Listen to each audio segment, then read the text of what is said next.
अस्सलाम वालेकुम। यहाँ पे बना रहे हैं हम अंडे की सब्ज़ी ग्रेवी में, वो भी पीस काट कर। देखिए इस तरह से बहुत अच्छा लगेगा। खड़ा अंडा भी बनता है लेकिन इसका टेस्ट कुछ अलग होता है। ये इस तरह से देखिए हम 4 अंडा लिए हैं, इसी की सब्ज़ी बनाएंगे। कढ़ाई में हम डाले हैं तेल डालने के बाद हम डालेंगे चुटकी भर हींग जब अच्छे से चटक जाए तो उसमें हम डालेंगे कुछ खड़ा मसाला। डालने के बाद फिर उसके बाद से हम अदरक लहसुन का पेस्ट डालेंगे और घर का बेसिक मसाला जो भी है आप डाल दीजिए। यहाँ पे हम डाले हैं ये काश्मीरी लाल मिर्च, धनिया पाउडर और गरम मसाला। डालने के बाद फिर हम पीस काट करके एक टमाटर की डाले हैं और 4-5 हरी मिर्च। डालने के बाद इस तरह से चला लेंगे। फिर उसके बाद से डालेंगे हम नमक डालने के बाद चला लेंगे, फिर हम ढक देंगे। इससे क्या होता है, जो टमाटर है वो नरम होकर के उसी में गल जाएगा और फिर मसाला भी हमारा देखिए अच्छे से भुना जा रहा है। ये जब भुन जाएगा तो फिर हम डालेंगे घर की नॉर्मल दही और फिर उसके बाद से ये ना खट्टी है ना मीठी है, ये बहुत अच्छी है। और इसमें डालने के बाद इसकी ग्रेवी बहुत अच्छी बनती है दही डालने के बाद और टेस्ट भी बहुत अच्छा आता है। और फिर इसको हम चला लेंगे, चलाने के बाद थोड़ा देर हम पका लेंगे। जब ये अच्छे से मसाले के साथ पक जाए तो हम इसको गैस को ऑफ़ करेंगे। गैस को ऑफ़ करके इसका साइड चेंज कर देंगे। साइड चेंज करने के बाद यहाँ पे हम बनाएंगे अंडे को हम फोड़ करके हम एक किसी प्याले में फोड़ लीजिए। फिर उसके बाद से आप नमक डाल दीजिए। अगर आप चाहें तो मिर्च पाउडर भी डाल सकते हैं, लेकिन यहाँ पे हम बस सिर्फ नमक डालेंगे क्योंकि जो मसाला हम रेडी किए उसमें सब कुछ ऑलरेडी है, तो फिर इसमें डालने का कोई मतलब नहीं है।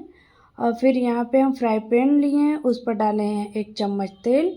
फिर जब तेल हमारा अच्छे से गर्म हो जाए तो यही स्टेज पर हम डाल देंगे अंडा।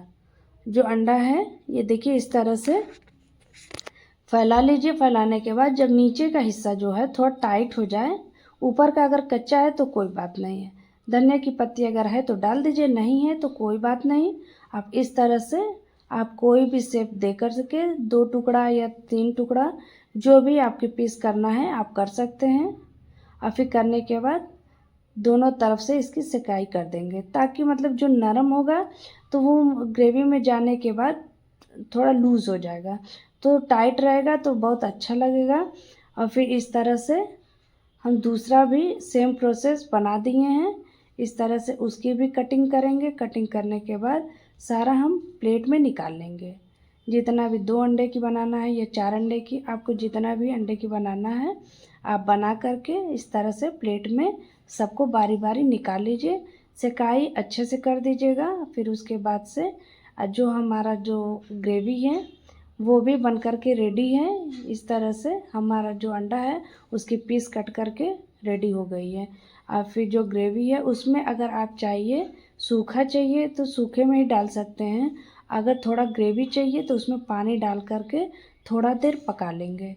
और जो अंडा की पीस है उसमें एक एक करके बारी बारी हम डाल देंगे। डालने के बाद जब ये अच्छे से पकने लगे तो उसी में डाल करके अंडा को भी पका लेंगे ताकि जो भी उसकी ग्रेवी है, जो भी तेल मसाला, जो नमक आप डाले हैं ये अंदर तक चला जाएगा। इससे खाने का टेस्ट ही अलग आएगा।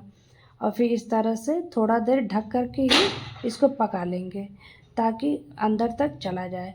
और फिर जब ये पक जाए तो उसके बाद से खोल करके धनिया की पत्ते की गार्निशिंग करिए और फिर ढक दीजिए। और इसकी खुशबू लाजवाब है, बनाइए, खाइए, एंजॉय करिए।